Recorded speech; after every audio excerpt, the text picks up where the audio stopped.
가족이라는 이유로 참고 또 참으셨나요? 그런데 이상합니다. 참으면 참을수록 상황은 더 나빠집니다. 상대방은 더 심해지고 내 마음엔 응어리만 쌓입니다. 어느 순간 폭발하거나 아니면 관계가 완전히 무너져 버립니다. 오늘 이 영상을 끝까지 보시면 가족 관계에서 반드시 선을 그어야 할 5가지 상황을 명확하게 알게 되실 겁니다. 그리고 관계를 지키면서도 나를 지키는 구체적인 방법을 배우시게 될 겁니다. 가족이기에 더 필요한 건강한 경계, 지금 시작합니다. 첫 번째, 옛날 일을 계속 들먹이면 딱 잘라 말하세요. 가족 간의 과거의 실수나 잘못을 반복적으로 꺼내는 행동, 이것만큼 관계를 파괴하는 건 없습니다. 그때 네가 그랬잖아, 예전에 이랬잖아. 이런 말을 계속 들으면 어떤 기분이 들까요? 아무리 노력해도 과거에서 벗어날 수 없다는 무력감만 커집니다. 더 심각한 건 현재의 대화가 불가능해진다는 겁니다.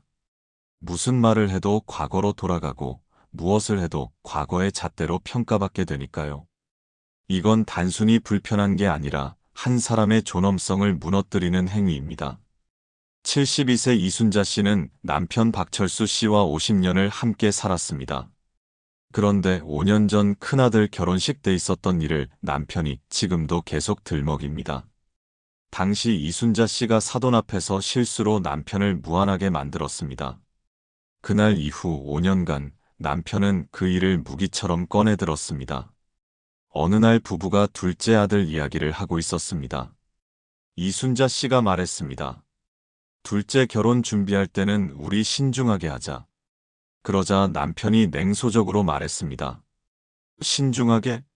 큰애 결혼식 때 당신이 뭐 했는데? 사돈 앞에서 나 망신 주고. 여보, 그건 제가 실수한 거잖아요. 미안하다고 했잖아요. 미안하다고 하면 다야? 그때 내가 얼마나 창피했는지 알아? 이순자 씨는 또 시작이구나 싶어 한숨을 쉬었습니다. 며칠 후 명절 준비를 하면서 또 그 이야기가 나왔습니다. 명절 때 조심해. 큰애 결혼식 때처럼 또 실수하지 말고. 알았어요, 알았어요. 알긴 뭘 알아. 그때도 안다고 해놓고 그 꼴 냈잖아. 이순자 씨는 입을 꾹 다물고 참았습니다. 이런 일이 5년간 수도 없이 반복되었습니다. 무슨 이야기를 하든 남편은 결혼식 때 그 일을 꺼내며 이순자 씨를 무시했습니다. 이순자 씨는 점점 자신감을 잃어갔고 남편과 대화하는 게 두려워졌습니다. 어차피 또 그 이야기로 돌아갈 게 뻔하니까요. 그러던 어느 날 TV에서 부부 상담 프로그램을 보다가 이순자 씨는 깨달았습니다. 내가 왜 5년 동안 이걸 참고 있었지? 다음번 남편이 또 그 이야기를 꺼내는 순간 이순자 씨가 단호하게 말했습니다. 여보, 그 이야기 이제 그만해요. 남편이 어이없다는 표정을 지었습니다. 뭐? 내가 잘못 들었나? 아니에요. 5년 전 일을 5년 동안 들먹이는 거, 이제 정말 그만하라고요. 제가 잘못한 건 맞아요. 그래서 그때도 사과했고, 그 이후로도 조심했잖아요. 그런데 당신은 계속 그 일로 저를 무시해요. 이제는 못 참겠어요. 아니, 갑자기 왜 이래? 갑자기가 아니에요. 5년 동안 참았어요.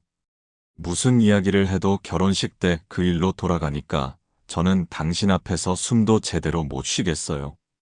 저도 사람이에요. 과거 잘못으로 평생 죄인 취급받을 순 없어요. 남편은 할 말을 잃었습니다. 항상 조용히 고개만 숙이던 아내가 이렇게 똑 부러지게 말한 건 처음이었습니다. 당신이 그 일을 계속 들먹이는 건 저를 통제하려는 거예요. 이제 안 통해요. 다시는 그 이야기 꺼내지 마세요. 그날 밤 남편은 말없이 누워 있었습니다. 다음 날도 그 다음 날도 두 사람은 어색하게 지냈습니다. 하지만 신기하게도 남편은 더 이상 결혼식 이야기를 꺼내지 않았습니다. 한 달쯤 지나자 남편이 조심스럽게 말을 걸기 시작했고 석 달이 지나면서 두 사람의 관계는 조금씩 나아졌습니다. 과거가 아닌 현재에 대해, 앞으로의 계획에 대해 이야기하게 된 겁니다. 이순자 씨는 비로소 과거의 죄수에서 벗어날 수 있었습니다. 과거를 무기로 쓰는 사람들이 있습니다. 로마의 철학자 세네카는 우리가 고통받는 것은 실제로 일어난 일보다 그것을 기억하고 반추하기 때문이다라고 했습니다. 맞습니다. 5년 전 그 일 자체가 문제가 아니었습니다. 그걸 계속 들먹이며 이순자 씨를 통제하려는 남편의 행동이 진짜 문제였던 겁니다. 세네카가 말한 것처럼 과거에 매달리지 않고 현재를 사는 것, 그게 진정한 지혜입니다. 그 일은 이미 끝난 일입니다. 다시는 그 이야기 꺼내지 마세요. 이 한마디가 관계를 끊자는 말일까요? 아닙니다. 오히려 관계를 살리기 위한 필수적인 말입니다. 우리에게 남은 시간은 과거를 후회하며 보내기엔 너무 소중합니다. 오늘부터 과거를 무기 삼는 사람에게는 단호하게 선을 그으세요. 두 번째, 희생을 당연하게 여기면 이제 그만이라고 하세요. 가족을 위한 희생, 아름답습니다. 하지만 그 희생을 당연하게 여기는 순간 모든 게 달라집니다. 특히 형제자매 간에 부모님 봉양이나 집안일을 한 사람에게만 떠넘기는 경우를 보세요. 처음엔 내가 조금 더 할 수 있으니까라는 마음으로 시작합니다. 그런데 시간이 지나면서 다른 가족들은 이걸 당연하게 받아들입니다. 고마워하지도 않고 도와주지도 않고 내가 알아서 하면 되지 이런 태도로 나옵니다. 희생하는 사람은 점점 지쳐가고 관계엔 깊은 상처가 생깁니다. 더 심각한 건 이런 불균형이 계속되면 나중엔 원망과 분노만 남는다는 겁니다. 68세 박만수 씨, 사남매 중 장남입니다. 부모님이 편찮으신 이후 거의 모든 간병과 병원 일정을 박만수 씨가 도맡았습니다. 동생들은 각자 사정이 있다며 거의 나타나지 않았습니다. 어느 날 어머니가 입원하셨는데 박만수 씨가 동생들에게 연락했습니다. 둘째 동생이 대답했습니다. 형, 나 지금 애들 학원 데려다 줘야 해서. 형이 좀 봐줘. 셋째 동생은 문자로만 답했습니다. 회사 일로 못 가. 미안. 막내 여동생도 마찬가지였습니다. 오빠가 가까이 사니까 오빠가 가는 게 낫지 않아? 박만수 씨는 허탈했습니다. 지난 5년간 부모님 병원비도 대부분 자기가 냈고 간병도 거의 혼자 했습니다.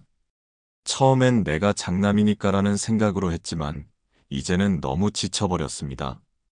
게다가 동생들은 고맙다는 말 한마디 없이 당연하게 여기기만 했습니다. 박만수 씨의 아내도 더 이상 참을 수 없다고 했습니다. 여보, 이건 아니에요. 당신만 희생하고 동생들은 아무것도 안 하잖아요. 우리 아이들 교육비도 빠듯한데 병원비까지 계속 우리가 다 부담할 순 없어요. 박만수 씨는 그제야 정신이 번쩍 들었습니다. 이대로 가다간 자기 가정도 무너지겠다는 생각이 들었습니다.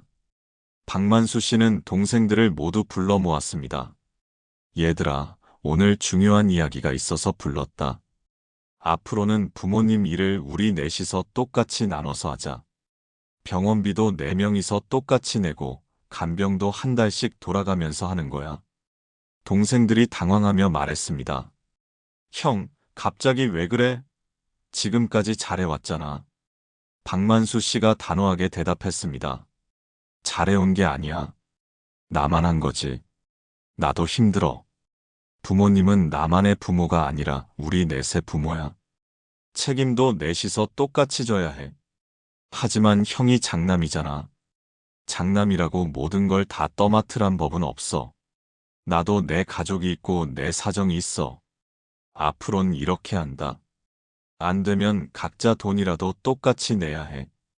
동생들은 할 말을 잃었습니다. 형이 이렇게 강하게 나온 건 처음이었으니까요. 처음 몇 주는 어색했습니다. 하지만 박만수 씨가 물러서지 않자 동생들도 하나둘 움직이기 시작했습니다. 셋째가 병원비 일부를 보내왔고 막내 여동생이 주말에 부모님을 찾아뵙기 시작했습니다. 6개월이 지나면서 상황이 완전히 바뀌었습니다. 물론 완벽하게 공평하진 않았지만 적어도 박만수 씨만 모든 걸 짊어지는 상황은 끝났습니다. 왜 박만수 씨의 동생들은 변했을까요? 형이 더 이상 물러서지 않는다는 걸 알았기 때문입니다.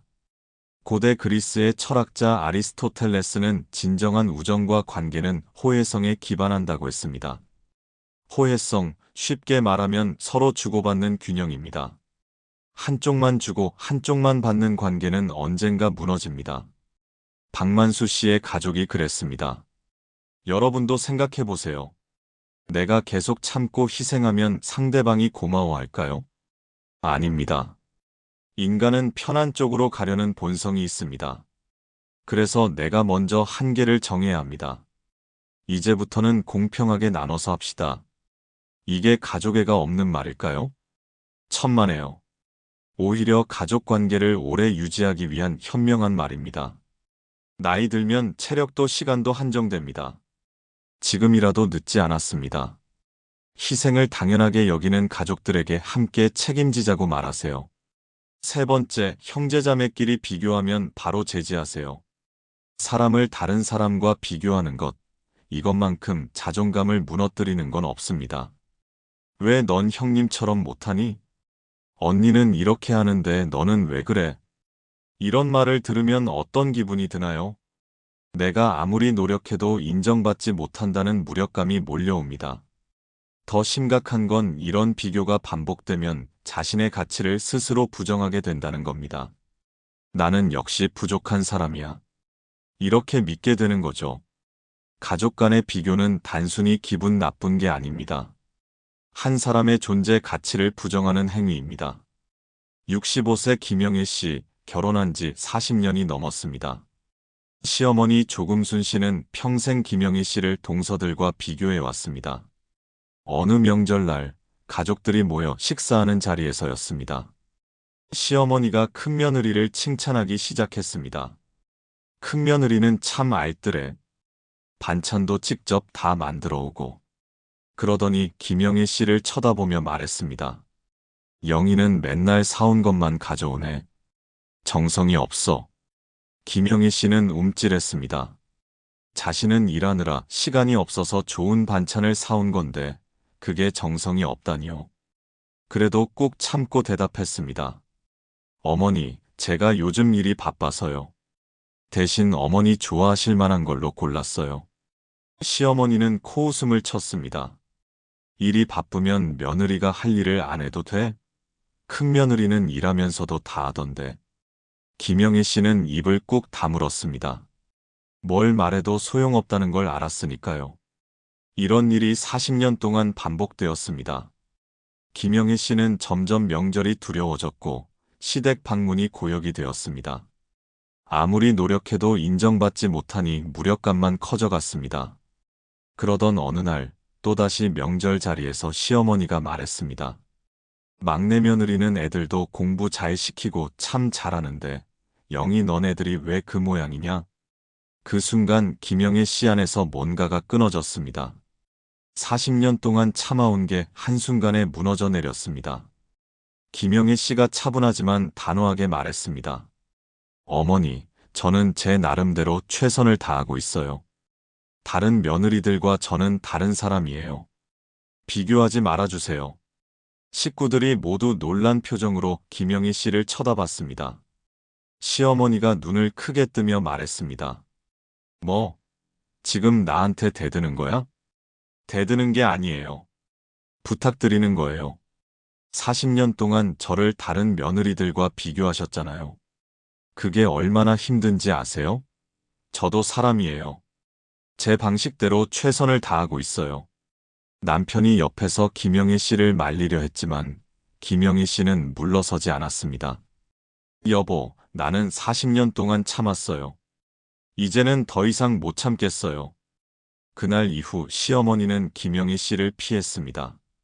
며칠간 어색한 시간이 흘렀지만 신기하게도 다음 명절에는 시어머니가 김영희 씨에게 함부로 말하지 않았습니다. 비교하는 말도 훨씬 줄어들었습니다. 몇 달이 지나자 시어머니는 조금씩 김영희 씨에게 말을 걸기 시작했고 예전처럼 노골적으로 비교하는 일은 사라졌습니다. 40년입니다. 김영희 씨가 비교당하며 산 시간이요. 고대 그리스의 철학자 에픽테토스는 이런 말을 남겼습니다. 타인의 평가에 흔들리는 자는 결코 자유로울 수 없다. 40년 동안 김영희 씨는 다른 며느리들과의 비교 속에서 자신을 잃어버렸습니다. 시어머니의 잣대로 자신을 평가했고 그 평가에 갇혀 살았습니다. 하지만 그날 김영희 씨는 자유를 되찾았습니다. 저는 저예요. 비교하지 마세요. 이 한마디로요. 여러분 주변에도 있지 않으세요? 형제자매끼리, 친척끼리 비교하며 무시하는 사람. 그런 말을 들을 때마다 상처받고 움츠러들었던 경험. 에픽테토스가 말했듯이 나는 나로 충분히 가치 있는 사람입니다. 남의 기준이 아닌 내 기준으로 살아갈 권리가 있습니다. 나이 들수록 더 중요한 건 남의 평가가 아니라 내 마음의 평안입니다. 비교하는 말을 듣는 순간 그 자리에서 바로 제지하세요. 그게 나를 지키는 유일한 방법입니다. 네 번째, 집안일에 지나치게 참견하면 선을 그으세요. 가족 간의 관심과 사생활 침해, 종이 한 장 차이입니다. 특히 부모와 성인 자녀 사이에서 이 경계가 자주 무너지죠. 부모는 이렇게 말합니다. 걱정돼서 그러는 거야. 내가 잘 되라고 하는 말이야. 하지만 자녀 입장에서는 지나친 간섭으로 느껴집니다. 손자 교육은 이렇게 해라. 돈은 이렇게 써라. 집안일은 이렇게 해라. 이런 말이 반복되면 성인 자녀는 존중받지 못한다고 느낍니다. 더 심각한 건 이런 간섭이 계속되면 자녀가 부모를 피하게 된다는 겁니다. 연락도 줄이고 방문도 줄이고 결국 관계가 멀어집니다. 진정한 친밀함은 적당한 거리가 있을 때 유지됩니다. 70세 최동수 씨는 아들 내외, 손자들과 같은 동네에 삽니다. 결혼 초기엔 좋았습니다. 자주 보고 손자들도 돌봐주고 행복했죠. 그런데 시간이 지나면서 아들 내외가 최동수 씨를 점점 피하기 시작했습니다. 이유가 뭘까요? 최동수 씨가 아들 집안일에 너무 많이 간섭했기 때문입니다. 어느 날 아들 집에 들렀더니 며느리가 아이들에게 치킨을 시켜주고 있었습니다. 최동수 씨가 말했습니다. 또 치킨이야? 애들 건강 생각해서 집에서 해줘야지. 며느리가 난처한 표정으로 대답했습니다. 아버님, 오늘 제가 좀 피곤해서요. 피곤하면 간단하게라도 해주지. 요즘 애들 비만 얼마나 문제인데. 다음 날은 아들의 옷차림을 보고 한마디 했습니다. 그런 옷 입고 회사 가면 되겠어? 좀 더 단정하게 입어야지. 또 다른 날은 손자 숙제를 보다가 며느리에게 말했습니다. 이런 식으로 공부시키면 안 돼. 내가 학원 하나 알아봐 줄까? 며느리는 웃으며 넘겼지만 속으로는 답답했습니다. 이런 일들이 계속되자 아들이 조심스럽게 말했습니다. 아버지, 저희도 나름대로 생각이 있어서 그렇게 하는 거예요. 최동수 씨는 기분이 상했습니다. 내가 너희 잘 되라고 하는 소리를 그렇게 받아들이니? 그 후로 아들 내외는 최동수 씨를 점점 피하기 시작했습니다. 전화도 잘 받지 않고 방문도 뜸해졌습니다. 최동수 씨는 서운했지만 이유를 몰랐습니다. 몇 달이 지나 아들이 용기를 내어 말했습니다. 아버지, 솔직히 말씀드릴게요. 저희 집안일에 너무 간섭하셔서 힘들어요. 저희도 성인이고 우리 가정이 있어요. 아버지 뜻대로 살 순 없어요. 최동수 씨는 충격을 받았습니다. 자신은 걱정돼서 한 말인데 아들은 간섭으로 받아들였던 겁니다. 그날 밤 최동수 씨는 깊이 생각했습니다. 아들 말이 맞는 것 같았습니다. 자신이 너무 아들 부부의 삶에 깊이 관여했던 거죠. 다음 날 최동수 씨가 아들에게 전화했습니다. 어제 내 말 듣고 생각해봤다. 내가 너무 참견이 심했던 것 같구나. 미안하다. 앞으론 조심할게. 너희는 너희대로 잘 살고 있으니까. 아들은 감동했습니다. 아버지, 이해해 주셔서 감사해요.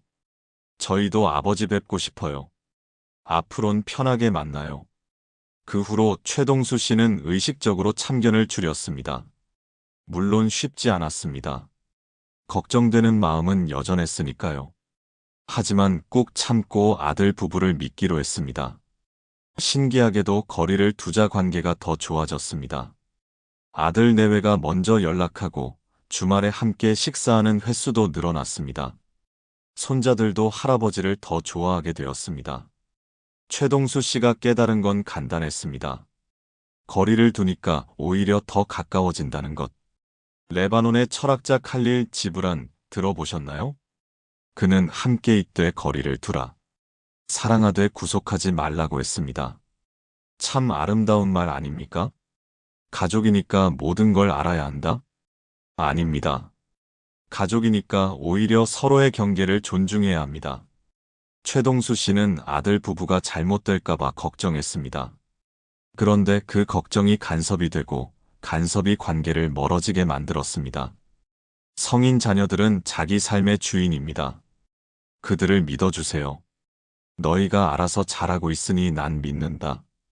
이 말 한마디가 얼마나 큰 힘이 되는지 아십니까? 조언하고 싶은 마음 충분히 압니다. 우리는 경험도 많고 실수도 많이 봤으니까요. 하지만 지브란이 말했듯이 진정한 사랑은 상대방의 자유를 존중하는 겁니다. 한 발짝 물러서세요. 그게 가족과 더 오래 함께하는 비결입니다. 5번째, 마음대로 정해놓고 따르라면 거절하세요. 가족 내에서 일방적으로 결정하고 따르라고 강요하는 일 생각보다 자주 일어납니다. 특히 부부 관계에서 그렇습니다. 한쪽이 상의도 없이 중요한 결정을 내리고 다른 쪽에게 이렇게 말합니다. 내가 이미 결정했어. 그냥 따라와. 이건 상대방을 동등한 파트너가 아니라 종속된 존재로 취급하는 겁니다.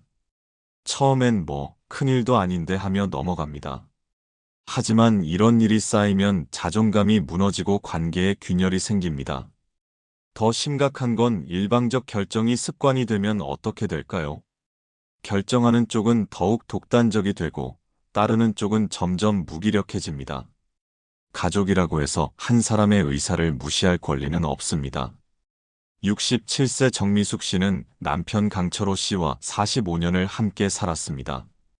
강철호 씨는 평생 가정의 모든 결정을 혼자 내려왔습니다.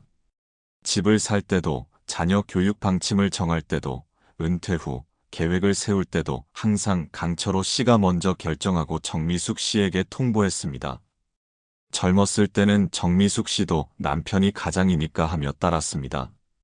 하지만 나이가 들수록 그게 힘들어졌습니다. 어느 날 강철호 씨가 집에 와서 말했습니다. 여보, 내가 시골에 땅 하나 계약했어. 거기 집 짓고 내려가서 살자. 정미숙 씨는 깜짝 놀랐습니다. 뭐라고요? 그런 중요한 일을 상의도 없이 결정했어요? 상의? 이미 결정한 건데 뭘 상의해? 시골 생활이 건강에 좋잖아. 저는 서울에서 계속 살고 싶어요. 친구들도 여기 있고 병원도 가까워요. 그런 건 나중에 생각하면 돼. 이미 계약금도 냈어. 정미숙 씨는 어이가 없었습니다. 자기 인생이 걸린 문제인데 자기 의견은 전혀 반영되지 않았습니다. 며칠 후 강철호 씨가 또 말했습니다. 다음 주에 시골 땅 보러 가자. 집 설계도 봐야 해. 정미숙 씨가 단호하게 말했습니다. 저는 안 가요. 뭐? 왜? 당신이 마음대로 정한 거잖아요. 저는 동의한 적 없어요. 아니, 부부가 한 몸인데 뭘 그렇게. 한 몸이면 더더욱 상의해야죠. 당신은 평생 마음대로 정하고 저보고 따르라고만 했어요. 이제는 못 따라가겠어요. 강철호 씨는 당황했습니다. 아내가 이렇게 강하게 거부한 건 처음이었으니까요. 그럼 어떡하라고? 계약 취소하세요. 그리고 다음에 뭔가 결정할 때는 저와 먼저 상의하세요. 저도 제 의견이 있어요. 강철호 씨는 며칠간 화가 나 있었습니다. 하지만 정미숙 씨가 물러서지 않자 결국 계약을 취소했습니다. 그 후로 몇 주간 두 사람은 거의 말을 하지 않았습니다. 하지만 정미숙 씨는 후회하지 않았습니다. 더 이상 남편의 일방적 결정에 끌려갈 수 없다고 생각했습니다. 한 달쯤 지나자 강철호 씨가 먼저 말을 걸었습니다. 여보, 미안했소. 내가 너무 독단적이었던 것 같소. 정미숙 씨는 놀랐습니다. 남편이 사과하는 건 거의 처음 보는 일이었으니까요. 당신 말이 맞소. 앞으론 중요한 일은 같이 상의해서 결정합시다. 그 후로 두 사람의 관계가 조금씩 달라지기 시작했습니다. 강철호 씨는 무언가를 결정하기 전에 정미숙 씨에게 의견을 물었고, 정미숙 씨도 자신의 생각을 솔직하게 이야기했습니다. 완벽하진 않았지만 적어도 일방적인 결정과 강요는 사라졌습니다. 정미숙 씨 67세, 45년 결혼 생활 중 처음으로 남편에게 거절했습니다. 그리고 깨달았습니다. 나도 내 인생의 주인이라는 것을. 영국의 철학자 존 스튜어트 밀은 이렇게 말했습니다. 개인의 자유와 의사는 그 무엇보다 존중되어야 한다.